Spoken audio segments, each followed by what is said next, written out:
Assalamu alaikum. Mbokki Europe. En particulier mbokk ñi nga xam ne fii ci biir France. maa ngi nuyu sama tur ji may waxee ak délégation biñ fi lim léegi. membre délégation bi yëpp nga xam ne ni président de la république moo leen jabal ñu ànd ak ñëpp ñu jógee Conakry ñu dem Bamako dellu si waat Conakry jógee Conakry dem Abidjan jógee Abidjan dem Yaoundé dem Douala dem Libreville dem Port-Gentil ñu dem Brazzaville dem Pointe-Noire jógee Pointe-Noire wàcc fii ci Paris dem ci suba. loolu nag dara waralu ko lu dul bu ñu jógee France suba incha allah ñu dem Italie ginnaaw suba Espagne après ñu dem États-Unis dem Canada Afrique du Sud dem Turquie dellu si waat dem Mauritanie Maroc Tunisie yaakaar naa ak Brésil donc terminer tournée de la diaspora. loolu nag li ko waral président de la République di Macky Sall moo ñu yónni moo ñu yabal moom moo leen tax a déplacé fu sori ñu jógee waxtaan ak les dirigeants de l'APR ngeen waxtaan seen biir ngeen wax lu leen naqari ak lu leen neex loolu lu am solo la. waaw loolu lu am solo la da ngeen war a convoquer des réunions de l'APR ngeen waxtaan seen biir mais lii réunion Benno la tous les partis alliés de l'APR ils sont là. nit ñi le président yabal ñu ñëw fii ci biir France wax ak yéen noo waa Benelux Belgique waa Allemagne Angleterre wax ak ñoom ci seeni kanam ak waa Hollande. loolu nag l'ordre du jour na ngeen booloo nekk benn l'ordre du jour na ngeen di commencer di def pré-campagne waxtaan ak jeunes yi bu ñuy waxta yàlla tax on ne peut pas gagner des élections am majorité plus de 70% jëm kaw sans associer les jeunes. oui encore associer les femmes lu am solo la politique ñii ñoo koy gagner. bi ci des aussi su ma déggee ñenn ñi di wax d'accord ma ci yeneen discours mooy lan man gisuma sama bopp c'est pas des bons discours d'accord ma ci loolu de en démarrant par première oratrice Fatou d'accord ma ci loolu. attends rek Fatou su ma jigéen nga xaaral rek ma wax la on est en politique ku fi toog ci yéen rek da nga dem politique. c'est vrai bëgg nga retour ci sa bopp mais quand même réew mi d'abord le Sénégal est-ce que Macky Sall est en train de travailler pour le Sénégal ou pas loolu lu jar a bàyyi xel loolu je sais que Fatou est une militante très engagée jour ou nuit Macky Sall jaral na la lu nekk yaa ngi ciy xuloo yaa ngi ciy wax ku ne Macky Sall 1 nga wax ko 10 waxuma la 2 war nga am retour d'accord naa mais yow boo nee da nga am retour ki nga dendal Dieynaba Ndiaye ni da am retour Paul Ndiaye ni da am retour Astoufa retour Koumba Ba retour Mignel Gueye retour keneen retour fu ñu jëm on a le pays le Sénégal dañu waxtaan rek entre nous yaakaar naa képp ku demoon xare mooy combat politique 2012 ba tey nga fal Macky Sall ñu dellu ci waat 2019 ñu falaat Macky Sall tey Macky Sall rusloo wu la yaakaar naa ko loolu da ngeen koy bàkkoo waaw da ngeen koy bàkkoo d'abord Macky Sall li ñu def ci biir Sénégal xam ngeen ne Senghor jusqu'à Abdoulaye Wade amul benn chef de l'État bi ko def kon loolu am solo la boo xoolee fànn yëpp nag tali yi autoroute yi hôpitaux yi agriculture fànn yëpp boo ko xoolee def bilan ñi koy attaqué ci wàllu politique kenn ñemewu ci tudd bilan jamais ils ne parleront du bilan impossible ils parleront du bilan ndax bu waxee bilan fàttali yow kese mën nga tontul Macky Sall ci wàllu bilan parce que xam nga lii xew Sénégal démb ak lii xew Sénégal tey ndax gëjoo Sénégal nii ak ñeneen ak sa yeneen i morom yaakaar naa waa France bu ñuy waxte yàlla tax yeneen locomotive yeneen moteuru diaspora mais li Macky Sall def fii ci France fii ci diaspora France defu ko benn réew loolu il faut mu leer ma ne même encore ci toogaay bi Talla j'ai compris ci li ma dégg am na ñoo xam ne ils font partie de nous ñëwuñu ci jotaay bi tey buñ leen négliger nañu dem seeti leen politique la ñu nekk kon loolu laa xam ça ne veut pas dire que diw ñëwul rek amu fi benn nit bu représenté wul dara loolu ay naxaate la Macky Sall lu mu diglee mu ngi noonu di ko def je vous jure depuis 1 mois et quelques il ne revient pas chez lui avant 23h 1h du matin tous les jours que Dieu fait Macky Sall te su ma ko waxee bokk naa ci ñi xam lu bari ci dispositif wala ci wetam wala les responsables qui sont là aujourd'hui xam nañu depuis 1 mois et quelques après les locales ba tey bi mu annoncé législatif 31 juillet 2022 il ne revient pas chez lui à Mermoz avant 1h du matin il est en train de prendre des audiences jour au nuit ci wàllu politique waxtaan ak ses amis de Benno kon nag mbooloo mi Talla vous êtes coordonnateur je crois que su ma juumul et les coordonnateurs des coordinations 15 qui sont là déplacez-vous allez voir ñi nga xam ne dañoo mer mën na am merewuñu Macky Sall mën na am merewuñu Macky Sall mën nañu mere Talla def nga dem ci turu Macky Sall déplacé wu dem xool ku la mere ndax Macky Sall da nga dem ndax Macky Sall yow tamit wax ak moom ndax Macky Sall parce que on est en politique man li may wax nii am ngeen ne man ragaluma damay assumer lu may def su may xeex ak yow day mot guerre day saf mondial comprendre mais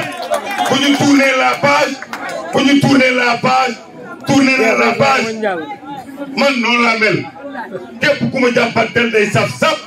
mais su waree jàll damay tourner la page jéggal di jëlale comme fait le président voilà Talla def coordinateur de coordination waa Benno toog leen ngeen créer ay commission avant même que le président valide beneen bureau en dehors du coordinateur de DSE waxtaan leen seen biir ngeen dem seet ñi nga xam ne aussi ñoom dañoo xaw a mer ñu wax ngeen waxtaan ak ñoom ñoom it bu ñu rëy en politique doo rëy kat dara da lay naqari nga manifester ko suñu waxee ak yow nga wàcc ndax doomu aadama rek nga mais nañ leen seeti loolu laa àndal te tamit ñun dañuy continuer demain mais on rentre ici inchallah le mercredi suñu ñëwee avant ñuy départ si di dem États-Unis su ngeen waxee ak ñoom ñu bàyyi leen ngeen wax ak ñoom su ngeen waxul ak ñoom ñun ñi ñu wax ak ñoom on est là pour le président am nañu fii ak kenn neexaluñu kenn xam nga lan la ñuy def wax leen li ñu président yónni am nañ ci toogaay bi ñoo xam ne bi ñuy def politique ñun ñi far ba moom juddooguñu y a des gens qui sont là bi ñuy tàmbali ci wàllu politique on n'est même pas encore né donc am ngeen expérience bu doy am na loo xam ne politique 1 plus 1 la égale 2 loolu laa comprendre loolu laa xam waxtaane leen ak nit ñi dem leen ngeen xool jeunes yi les jeunes aujourd'hui fi ñu toll tey ci biir réew mi ak biir France ak adduna yëpp xam ngeen ko il faut aller voir les jeunes loolu dafa am solo li tax ma wax leen ko nous sommes politiques Macky Sall yónni wuñu rek parce que ay xaritam lañu wala yàllaa ñu boole ak moom on a été maire 7 ans ñu dem élection gañewaat école yi gën a rëy ci biir Sénégal dans cette délégation kon kenn du ñu jàngal luy politique da ngay wax ak nit ñi neexal nit ñi dem ci ñoom loo am bokk ak ñoom politique ala yiiko njiimi ala nan ko nanmi ala meeɗo ko menmi ko funtine hen donc donc min kam haɗan wiide ubbi sen téléphone min téléphone am heɓani hebde ɗum ko ellam je le dis clair waaw mais dama leen di wax rek ko laaɓi leeri ko aussi mbaɗe respecter décision président talla def il ne s'est pas choisi lui seul ko président Macky Sall wi mi waɗi dissoudre bureau de ce affaire sauf talla def mbaɗi ɗum respecté soɗo jiɗi président kadi gonga kalaten sen mbaɗani ɗum wona gonga mbaɗɗen tawi ko gonga jiɗen talla waɗani hoore mum coordinateur DSE non du tout mi haalani yo welmo de oɗon gandi farba gom ɗemgal mala e poos jamais o woni ɗo ko Macky Sall faymo coordinateur DSE tant que omo ɗo Macky Sall change ani mo hade makko wonde est ce que ala wonnoɓe Demba Sowen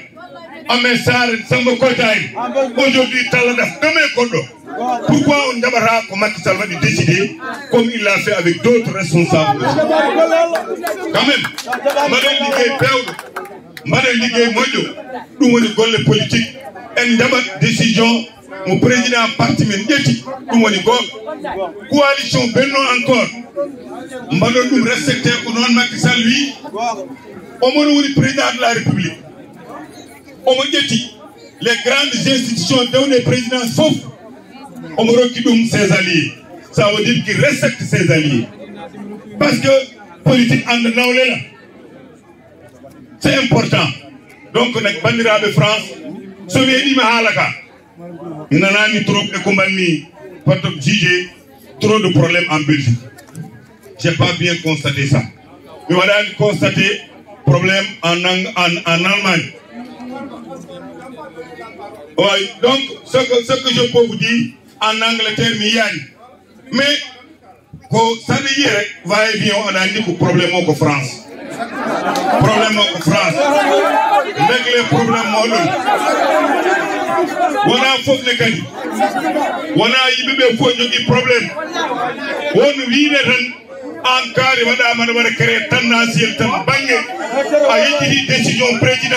a wallani Macky Sall wona parti o ballata ko hoorema liggotoɗo faut qu'on soit honnête les décisions du président saɗa woni politicien bandiraɓe politique ko gueɗe ɗiɗi mi haalantawon mi jangintawon sa jogui engagement a wawa jogade engagement jogoɗa liberté engagement et Macky Sall dogoda liberté ko Macky Sall wadi fo mi yakati mi ala hen auto engagement wu y a pas d'engagement manega am engagement ci walu politique nan ngay amé engagement ne man ki moy sama leader moy sama mentor moy sama président décision yu mu jël nga né d'accord ma ci lolu engagement kon nak aussi a dit Talla Sylla waxtaan leen ci seen biir de 14 heures ñu ngi toog ma wax leen lenn ci wàllu candidat yi ma fi gis même Talla les autres qui ne sont pas venus il faut les interpeller des candidats parmi ñoom ñu dolli ko ci yi candidat yóbbul ko président avant ñuy jógee Italie ak Espagne parce que ci la ñu bokk ëpp ñu leen ci dara kon il faut leur interpeller s'ils sont candidats wala s'il y a des candidats ñu boole ko ak candidat yëpp ku Macky Sall di tànn ak kii doon ëllëg yàllaa ko xam France am ngeen 46 déclarés candidats 46 Belgique 23 candidats déclarés Norvège benn Suède ñaar Allemagne 7 candidats Angleterre 3 Pays-Bas ñaar ñi ñoo fi déclaré seen candidat seen tur yaa ngi fii léegi nag lii lépp amul problème mais li am solo tous les candidats qui sont déclarés candidats nañu xam ne ci benn ñetti poste ngeen war a am 3 comme la fois passée avec peut-être 80 et quelques candidats am nga ne ñett rek la ñuy jël ci ñett ñu ñuy jël nag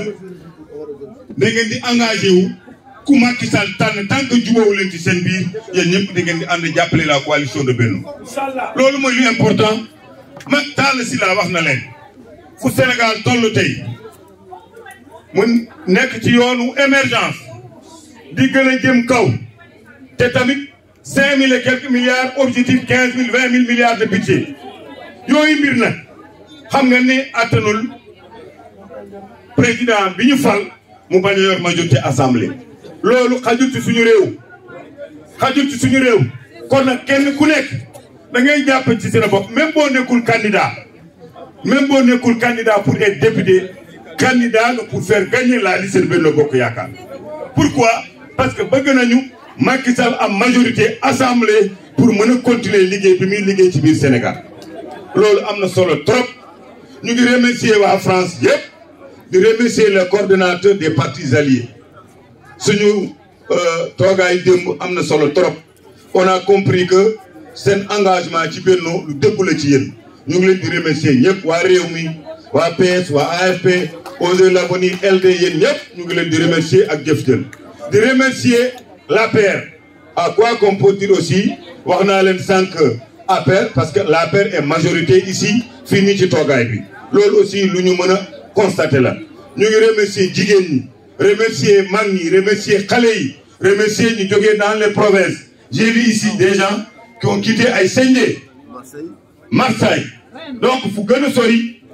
ils sont là aujourd'hui parce que loolu du ñun ñi délégation bi Macky Sall moo tax ñu di ko def kon on remercie tout le monde vous les jeunes aussi bu leen jël wax bi ñu ngi leen di ñaan vous les jeunes prenez cette affaire là en main da ngeen koy jël en main mais pas di fakkasalu seen njiit il faut pas de condition en engagement je suis pas d'accord. Pas de condition en engagement. Quand tu t'es engagé dans une bataille politique, que Macky Sall mooy sa mentor, mooy sa leader, waxal lu la naqari mais soo paree continuer di engagé wu. Donc non Macky Sall ngeen di defal te tamit ak réew mi bu leen fàtte réew mi Macky Sall il est le président dootul mën a am lu gën a kawe nekk président de la République. Majorité bu ñuy ut nii yaakaar naa pour suñu bopp la ñun ñii Sénégal Macky Sall am majorité. projet politique am gis ngeen ko xam ngeen ne mu ngi liggéey mu ngi defar Sénégal mu am majorité ñun ñi yaakaar naa mooy suñu mbébét yaakaar naa ko kon nag kenn ku nekk même si tu n'es pas candidat député vous êtes candidat pour que la liste de la coalition Benno Bokk Yaakaar gagne kon nag bu leen mer bu leen toog à côté ngeen baal ma ñi fi waroon yëkkati kàddu bari nañu y a encore une liste au moins de 20 et quelques personnes suñ ko buggee jox nous on n'est pas pressé mais réunion day am début am fin réunion loolu la kon nag ñi jël ñu bindu woon te war a jël kaddu yéen ñëpp ñu ngi leen di ñaan kenn ku nekk rek waroon ngaa jël fii taxaw jël sa kaddu wax li ngay wax yaakaar naa boo xoolee ku fi jógee fu sori ak ku fi jógee Paris yëpp objectif bi leen tax fi teew Macky Sall ngeen bëgg kon nag ku fi jël kaddu rek bëggoon mbir mi baax moo tax ngay wax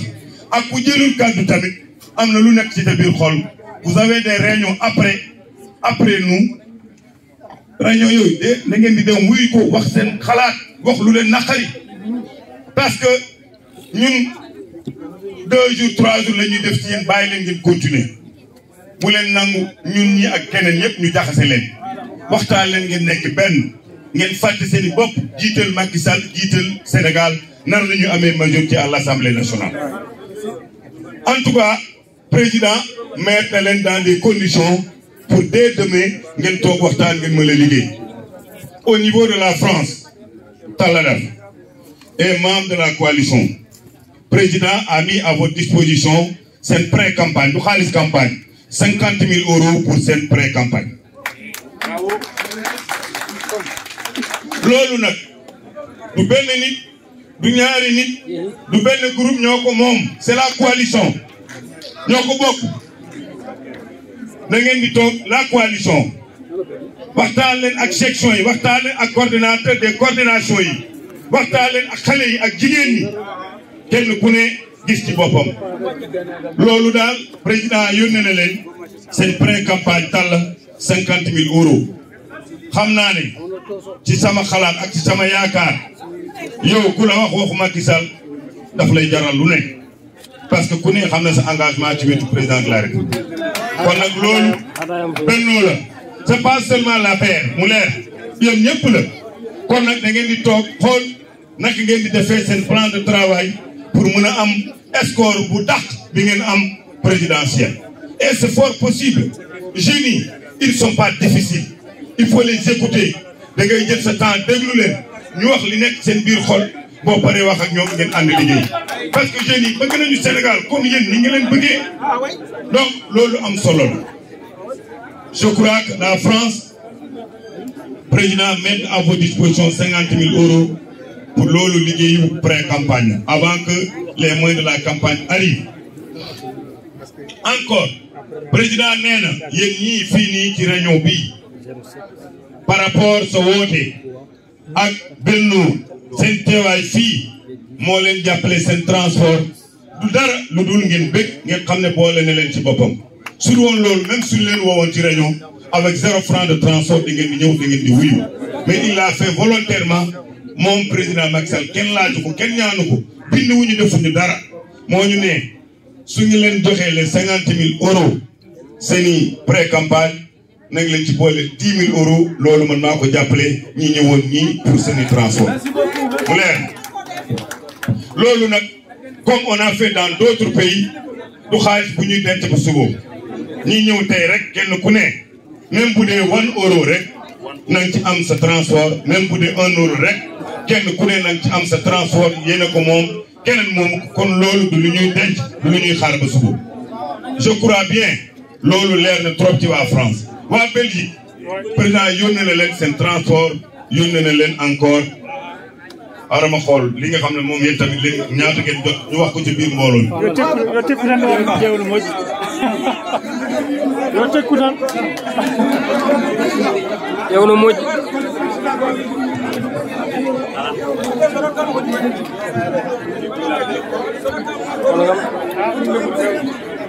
pale na leen ci 20 000 euros mooy ngeen liggéeyee ko foofu noonu seen pré-campagne xaalis pour pré-campagne nag du xaalis bu ñuy séddoo pour travail politique la mu leer dafa ci am ñoo xam ne fay la ñu sant loolu rek la ñuy xaar. waa Belgique aussi vous avez 6 000 euros seeni transport président moo leen ko yónnee mu leer. waa Allemagne vous avez 10 000 euros vous avez 10 000 euros pour seen pré-campagne waa Allemagne da ngeen di xam ne aussi différence des montants dafa am différence le nombre des inscrits xam ngeen ne 60 et quelques mille la France yamul ak Belgique parce que am nañu toute la liste des inscriptions am nañu ko fii mu ngi fii kon nag lu ñu la jox rek da ngay xam ne c'est par rapport ak ce nombre d'inscriptions. waa Allemagne 10 000 euros 10 000 euros waa Allemagne loolu président yónnee na leen loolu seen moyen la pour pré-campagne ngeen liggéeyee ko foofu seen transport 3 000 euros. waa Angleterre 10 000 euros seen travail ci wàllu politique mooy seen pré-campagne 3 000 euros seen transport. waa Hollande 10 000 euros seen pré-campagne 3 000 euros seen transport. waa Suisse ñëwuñu donc lii la ñu président jox ceux qui sont de la France déglu joxuñu ma ko man liñ ma jox laay wax déglu leen rek waaw dama leen di wax rek liñ ma jox. loolu laa leen di wax du ma yokk du ma wàññi. waa France mu leer nag ku fi jógee ngay waa Belgique waa Allemagne Hollande mooy liñ leen jox bu ngeen déparé fii. amul dem ba génn autoroute bi na ngeen toog dugg ci benn station di waxtaan seen transport yéen a ko moom mais xaalis pour politique bi yóbbu leen ko ba foofu ngeen woo seen camarade de Benno waxuma rek APR voilà les moyens c'est que président nous a envoyé nan ngeen di liggéey ci wàllu politique loolu mooy liggéey bi waa Allemagne def leen loolu waa Belgique def leen loolu waa Hollande def leen loolu parce que attendez on va venir avant les élections les moyens de la campagne comme d'habitude suñu loxo la daan jaar man la ko président daan jox ma jox ko Aliou Ndao Fall mu woo gars yi ñu ngi nii ñu jox leen seen moyen bu ñu paree les 50 000 euros de la France dal la def ak les moyens yi ñu jox Belgique Allemagne ak Hollande on a besoin d'un rapport boobu avant la campagne fii ak juin parce que lii dès demain da ngeen war a tàmbaliwaat dès demain rek da ngeen war a tàmbaliwaat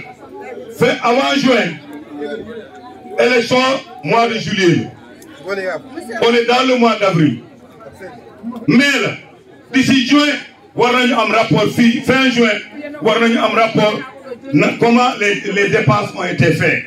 ñu jël loolu jox ko président moyen pour campagne aussi ñu génnee ko nu mu ñu ko joxee ñu jox leen loolu daa war a leer en tout cas réunion bi le quoi qu'on peut dire am na ñoo xam ne wax nañu li nekkoon seen biir xol yaakaar naa ko féex nañu ñoom Fatou si tey féex nañu wax nañu loo xam ne li nekkoon seen biir xol ñeneen xëy na waxuñu mais nañu xaar yeneen réunion parce que on est en politique ci sama xalaat man yàkkamte wu ma je sais que la délégation qui ont quitté depuis premier jour ci mois de Ramadan ba léegi te